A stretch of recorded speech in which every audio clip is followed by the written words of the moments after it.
교회 생활을 실행하는 그런 내용, 그런 의미에서 이 교회가 하나님의 경륜 안에서 어떠한 위치를 가지고 있는가, 교회는 무엇인가. 그래서 교회는 뭐 그리스도의 몸이다, 이렇게 말씀을 드렸습니다.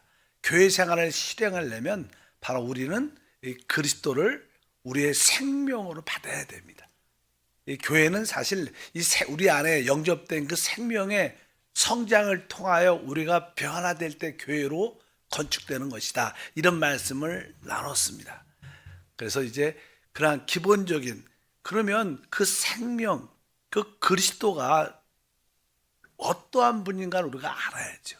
우리 안에 영접되신 그리스도, 생명으로 오신 그분, 우리가 그 생명을 따라 살아야 되는데 그 그리스도가 어떠한 분이신가를 아는 게 참 중요합니다.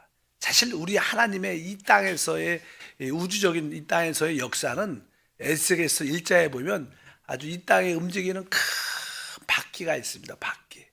이것은 사실 하나님의 움직임을 상징하죠.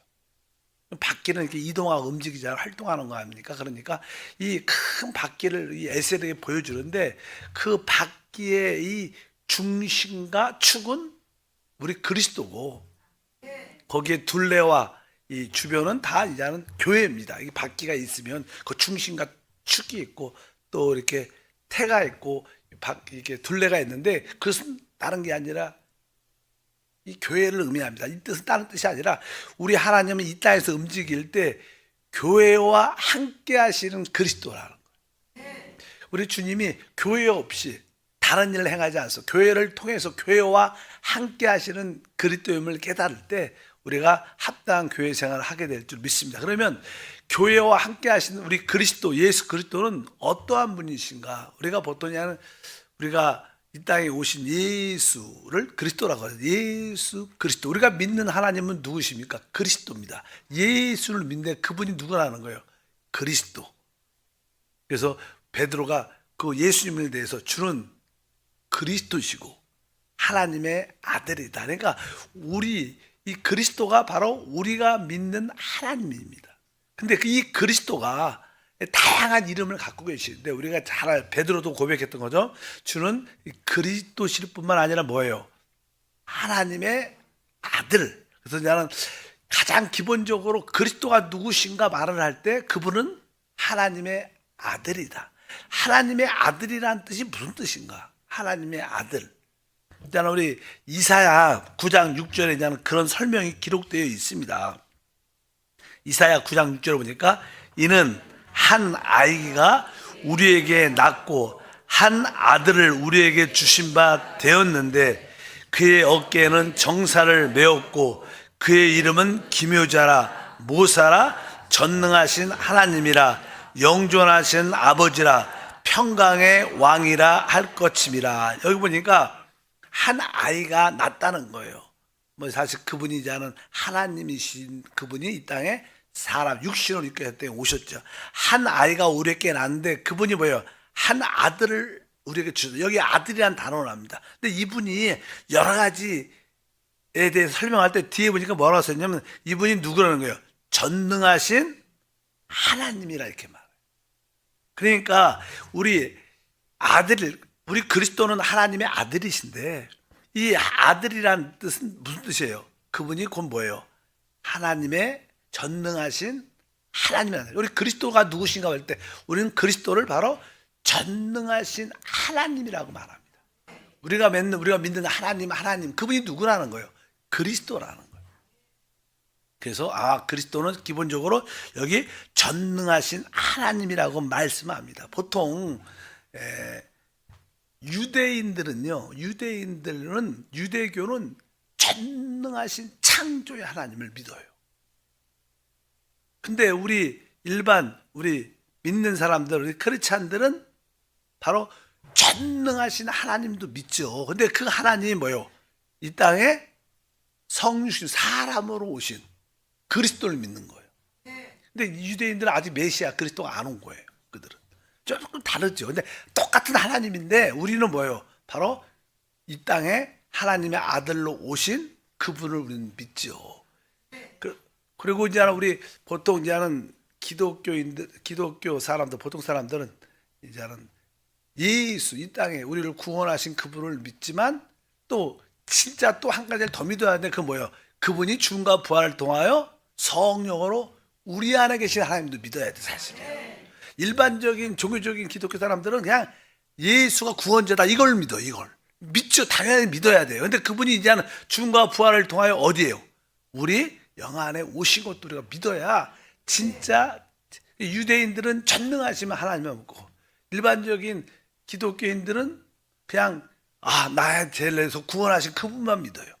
그러나 그분이 뭐예요? 죽음과 부활을 통하여 성령으로 우리 안에 우리와 함께 하시는 그 하나님을 진짜 체험해야 될 줄 믿습니다. 그리스도는 기본적으로 전능하신 하나님이고, 아까 또 뒤에 보니까 영존하신 아버지라 이렇게 말씀합니다. 그분은 누구예요? 그 그리스도는 누구예요? 한편적으로 아까 하나님의 아들일 뿐만 아니라 또 누구라는 거예요? 아버지라는 거예요. 말이 안 되죠. 우리 인간의 지력으로는 설명하기가 어려운 거예요. 그래서 저도 잘 설명 잘 못하겠어요. 그래서 뭐라 써 있어요? 일단은 영존하신 아버지다 이렇게 말해요. 그분 그리스도는 하나님의 아들일 뿐만 아니라 그분은 또 뭐예요? 아버지라고 불립니다. 그래서 그것을 어떻게 설명한 거야? 그래서 우리가 성경 보면은 빌립이 그런 이야기를 한 번쯤 합니다. 요한복음 14장에 보면 빌립이 내가 아버지께 간다. 우리 주님이 말씀하시니까 아니 아버지께 간다는 게 무슨 뜻이야? 그런 질문을 해요. 그 아버지를 나한테 지금 우리한테 보여달라. 빌립보서 요한복음 14장 8절부터 읽어보면 빌립이 이르되 주여 아버지를 우리에게 보여주옵소서. 그리하면 족하겠나이다. 예수께서 이르시되 빌립아 내가 이렇게 오래 너희와 함께 있으되 내가 나를 알지 못하느냐? 나를 본 자는 아버지를 보았거늘 어찌하여 아버지를 보이려 하느냐? 내가 아버지 안에 거하고 아버지는 내 안에 계신 것을 내가 믿지 아니하느냐? 내가 너에게 이르는 말은 스스로 하는 것이 아니라 아버지께서 내 안에 계셔서 그 일을 하시는 것이라. 내가 아버지 안에 거하고 아버지께서 내 안에 계심을 믿으라. 그렇지 못하였거든 행하는 그 일로 말미암아 나를 믿으라. 여기서 봐도 바로 우리 아들 그리스도가 곧 누구라는 거예요? 아버지라는 거예요. 뭐 아버지가 내 안에, 내가 아버지 안에 있는 것을 믿으라. 그러니까 우리가 보통 우리 하나님을 설명할 때 삼일째 하나님은 아버지가 따라 있고 아들 그리스도가 따라 있고 성령이 따로 있는 게 사실 아니에요. 근데 삼위 뭐예요? 일체입니다. 이 세 위격을 가지고 있죠. 아버지의 위격, 아들의 위격, 성령의 위격이 있지만 이것이 뭐예요?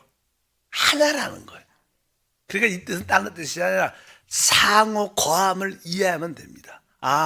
아버지 안에 아들이 있고 아들 안에 아버지가 함께 상호 거하는 거예요.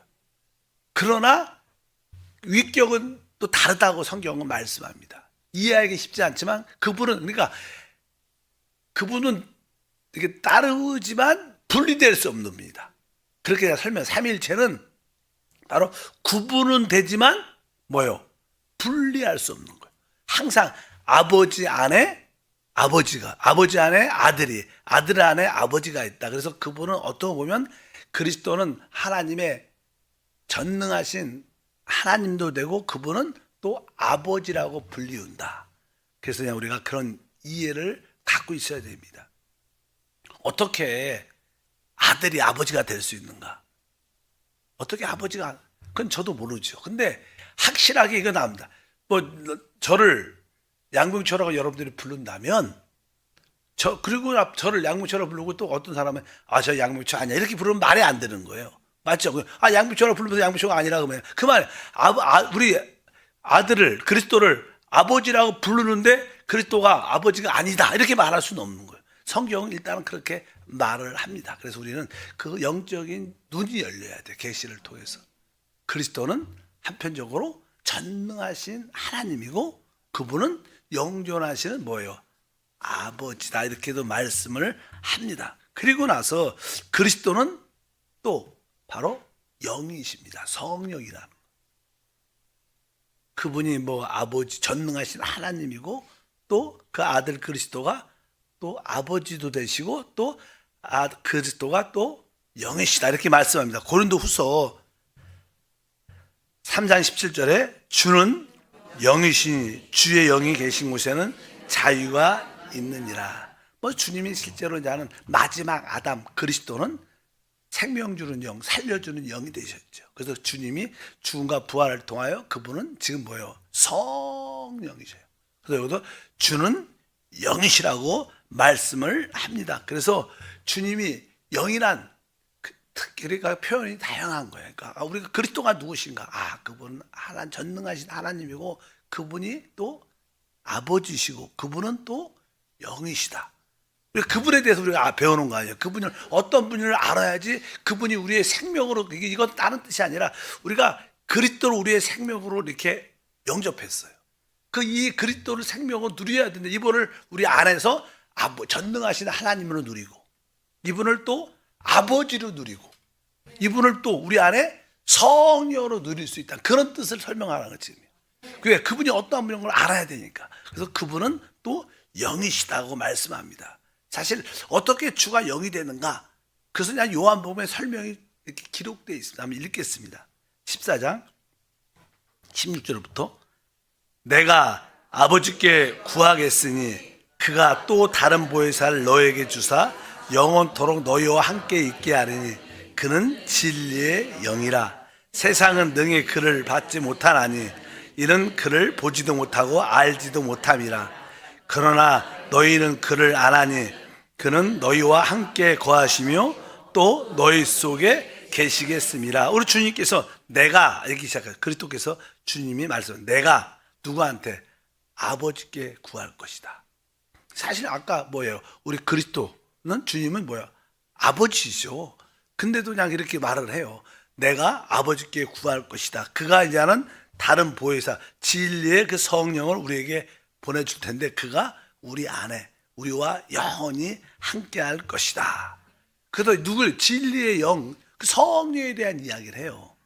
진리의 영이 너희와 함께 거하시고 너희 속에 영원히 함께 할 것이다. 그리고 나서 그 다음 구절이 뭐냐면 18절이죠. 18절이니까 내가 너희를 고와 같이 버려두지 아니하고 너희에게 오리라. 계속 여기서 성령이 진리의 영이 올 텐데 진리의 성령이 우리 안에 온다는데 여기 보면 번역가는 뭐라 그래요? 또 내가라는 표현을 해요. 그러니까 이 주님이 누구라는 건 뭐예요? 그 진리의 영, 성령이라는 거예요. 그러니까 아까 뭐였지? 그리스도가 누구셔요? 또 영이시라, 성령이시다. 이렇게 성경 우리에게 계시하고 있습니다.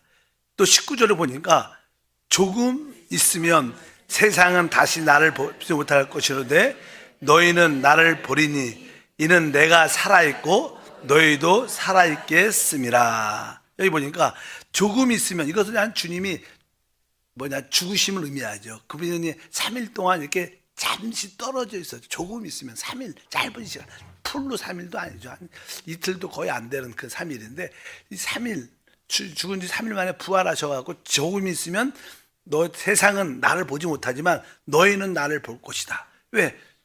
그분이 어디에 계셔요? 우리 안에 살아있기 때문에. 그분은 성령으로 우리 안에 계시기 때문에 우리는 영 안에서 그분을 볼 수 있고 만질 수 있고 체험하게 될 줄 믿습니다. 그래서 한편적으로 우리 그리스도는 또 성령이시구나. 그래서 전능하신 하나님 아버지 또 영이신 그리스도. 바로 그분이 또 사실 우리가 소위 말하는 삼위일체 하나님 그리스도가 바로 삼위일체 하나님의 최고의 모든 것이 되십니다. 그래서 그리스도가 우리가 말하는 믿는 하나님은 바로 우리가 누굴 믿냐? 우리는 그리스도를 믿습니다. 그분이 바로 우리의 하나님이에요. 그분이 삼위일체 하나님이신 줄 믿습니다. 근데 보통 삼위일체를 설명할 때는 나는 어떻게 설명하냐면 우리가 나는 예배 때 축도하잖아요. 고린도후서 13장 13절에 보면 주 예수의 그리스도의 은혜와 아버지의 사랑과 성령의 교통하심이 너희 무리와 함께 있을지어다. 여기 보면 뭐 기본적으로 순서는 바뀌었지만 사랑이 있고 그 다음에 은혜가 있고 그 다음에 교통이 있어요. 바로 사랑. 우리 마음에 우리가 느끼는 그 사랑. 이 사랑이 사실 우리한테 이렇게 흘러나올 때 우리는 은혜를 받게 되고, 이그 은혜를 이렇게 우리에게 전달하는 게 교통입니다. 그러니까 우리가 성령과 교통을 하면 우리는 은혜를 체험하게 되는데, 그 은혜가 곧 뭐예요? 하나님의 사랑의 것을 깨닫게 된다는 거예요. 사실 이것도 똑같은 겁니다. 하나를 이렇게 다시 한번 이렇게 표현해, 체험의 어떤 모습을 설해요. 그러니까 여기에 사랑은 아버지의 사랑, 은혜는 그리스도의 은혜, 또 교통은 성령. 여기도 저는 세 개가 다 나오죠. 이것도 뭐예요? 삼위일체가 하나님을 설명하는 줄 믿습니다. 그런 것처럼 삼위일체도 그런 의미를 가지고 있기 때문에 이 삼위일체의 설명은 우리가 신학적으로 연구의 대상이 아닙니다.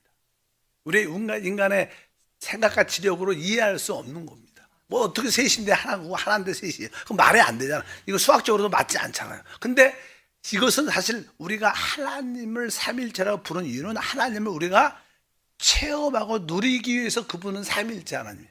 그분이 아버지 하나님은 하늘에만 있다면 우리가 그분을 어떻게 체험할 수 있겠어요? 근데 그분이 사람으로 오셨을 때 아들 하나님이셨어요. 그분이 우리의 죄를 위해서 죽으시어 부활하실 때 그분은 성령 하나님으로 우리가 그분을 체험하고 누리기 위한 것이지, 삼일체는 우리가 그분을 더 많이 체험하고 누리기 위한 것이지 신학적으로 연구하는 대상이 아니다. 그래서 대부분 이 초대교회 중세시대 교부들은 이단 정제가 참 많았습니다. 왜? 이 삼일체 하나님을 잘못 해석하다가 다 이단이 됐어요. 해석을 안 하는 게 좋은 거예요. 보통 한국도 아직 신학에 관심 있는 사람들, 우리는 신학이 아니라 우리는 우리 안에 살아계신 생명이신 그리스도를 섬기는 게 중요하죠. 근데 뭐 대학 교수이냐 뭐 그런 거에 관심 있는 사람들은 신학적인 논쟁으로 이단으로 정죄하고 그런 게 참 많습니다. 어쩌든지 여기 보여에 대해서는 분명히 우리가 알아야 될 줄 믿습니다. 그래서 우리 그리스도는 또 한편적으로 바로 삼위일체 하나님 그 자신이구나. 그래서 우리가 알 필요가 있고, 이제 더 중요한 것이 또 하나가 있습니다. 그것은 다른 것이 아니라 이 아버지와 아들과 성령이 하나님을 설명하는 그 구절인데, 로마서 8장 9절과 11절에 쭉 읽어보면 이렇게 말씀합니다. 만일 너희 속에 하나님의 영이 거하시면, 여기 뭐냐, 첫 번째 뭐가 나와요? 너희 속에 하나님의 영이 거하시면, 하나님의 영이라는 단어가 나와요. 이 하나님의 영은 사실 우리가 태초에 하나님의 수면에 하나님의 영이 운행하신다. 그 하나님의 영을 말해요. 하나님의 영. 여기 보니까 만일 너희 속에 하나님의 영이 거하시면 너희가 육신에 있지 않고 영에 있나니 누구든지 그리스도의 영이 없으면, 그 다음 뭐로 넘어가요? 이 하나님의 영을 따르게 뭐라고 표현해요? 그리스도의 영이라고 표현합니다. 뭐 그리스도 이 땅에 육신으로 오신 그분의 영이죠. 그러니까 그리스도의 영이 없어. 그 다음에 그리스도의 또 뭐라 그래? 사람이 아니니라. 여기서 그냥 그리스도의 영에서 뭐로 넘어가요? 그리스도로, 그분께로 넘어가요. 근데 10절에 보니까 또 그리스도께서 너희 안에 계시면 몸은 죄로 말미암아 죽은 것이나 영은 의로 말미암아 살아있는 것이니라. 예수를 죽은 자 가운데 살으신 이의 영이 너희 안에 거하시면 그리스도 예수를 죽은 자 가운데 살으신 이가 너희 안에 거하시는 그의 영으로 말미암아 너희 죽을 몸도 살리시리라. 여기서 이제는 이 하나님의 영이 곧 그리스도의 영이고, 이 그리스도의 영이 곧 그리스도시고, 이 그리스도가 누구라는 거야? 하나님이라는 거야. 이런 설명을 하려고 이렇게 얘기하잖아요. 왜? 우리 안에 영접된 그분이 누군가를 분명히 알아야 된다는 거예요. 그래서 이 하나님의 영이 그리스도의 영이고 그리스도의 영이 곧 그리스도인데 이분이 누구라는 거예요? 우리 안에 하나님이라는 거예요. 그러니까 그분이 우리 안에 하나님으로 와 계실 때, 근데 그 하나님의 느낌을 우리는 성령이 그분이니까 성령의 기름 부음을 통해서 그분을 느낄 수 있는 거예요. 우리가 우리 안에 그 성령의 기름 부음을 통해서 우리 하나님을 느낄 때 우리는 어떻게 회복되고 치유되고 살아납니다. 우리가 이제 많은 사람들은 뭐 은사로 기적을 체험하고 싶어하는 마음도 많지만 그것은 하나의 일편적인 뜻이고, 내 안에 계신, 내 안에 오신 그 하나님을 성령의 기름 부음으로 순간순간 체험할 때 우리는 회복됩니다. 여러분들이 신앙이 회복되고 질병이 회복되고 생활이 회복되려면 내 안에 오신 그 하나님이 성령의 기름 부음을 줄 때 우리는 살아날 수 있기 때문에, 그러한 의미로 여기서 설명하는 줄 믿습니다. 여기서 다른 뜻이 아니고 아버지, 아들, 영이 하나라니고 서로 상호 거하고 있다. 그러니까 아들이 올 때, 아들이 이 땅에 오실 때 아들만 달라온 게 아니라 그 아버지 하나님도 같이 오셨고, 그 아들이 성령 될 때 성령 안에는 그리스도와 아버지도 같이 있는 거예요. 항상 그런 의미로서 삼위일체를 여러분들이 기억하시고, 아, 우리 그리스도는 전능하신 하나님, 그분은 아버지이시고 또 영이시고 그분이 바로 삼위일체 하나님이시고, 바로 우리가 성령과 교통하면 그 교통을 통해서 우리는 그리스도의 은혜를 충만하게 맛보게 되고, 그 은혜를 통하여 하나님의 사랑을 깊이 깨닫게 된다는 거예요. 이것은 뭐예요? 우리가 진짜 하나님을 체험하고 그리스도를 안다는 그런 뜻을 가지고 있습니다. 그분이 바로 우리의 체험과 누림이 되어서, 즉 우리의 생명이 되기 위해서 오신 분이시다. 그리고 나서 한 가지 더 있는데, 그분은 사람, 인자이십니다. 그 놀라우신 하나님이 이 땅에 오셨을 때 뭐예요? 사람으로 오셨어요. 사람. 그것을 아시길 바랍니다. 이건 내일 하겠습니다. 하나님 아버지 감사합니다. 다시 한번, 교회는 생명이신 그리스도를 따라 사는 곳인데, 바로 생명으로 오신 그리스도가 어떠한 분인 걸 확실히 알게 하옵소서. 우리가 믿는 그리스도는 바로 전능하신 하나님이시오, 바로 아버지의 하나님이시오, 성령 하나님이시오, 삼위일체 하나님이시오 믿습니다. 이분이 바로 우리 안에 함께 하시고 우리 안에 거하시면서 우리와 한영됨으로 놀란 역사를 우리 안에서 행하고 계십니다. 오늘도 우리 안에 오신 그 그리스도를 믿고 체험하고 누리고 그분을 찬양하고 그분을 경배케 하옵소서. 주 예수 이름으로 기도합니다. 아멘. 하늘에 계신 우리 아버지여, 이름이 거룩히 여김을 받으시오며 나라가 임하시오며 뜻이 하늘에서 이루어진 것 같이 땅에서도 이루어지리라. 오늘 우리에게 일용할 양식을 주시옵고, 우리가 우리에게 죄 지은 자를 사하여 준 것 같이 우리 죄를 사하여 주시옵고, 우리를 시험에 들게 하지 마시옵고, 다만 악에서 구하시옵소서. 나라와 권세와 영광을 아버지께 영원히 싸움나이다. 아멘.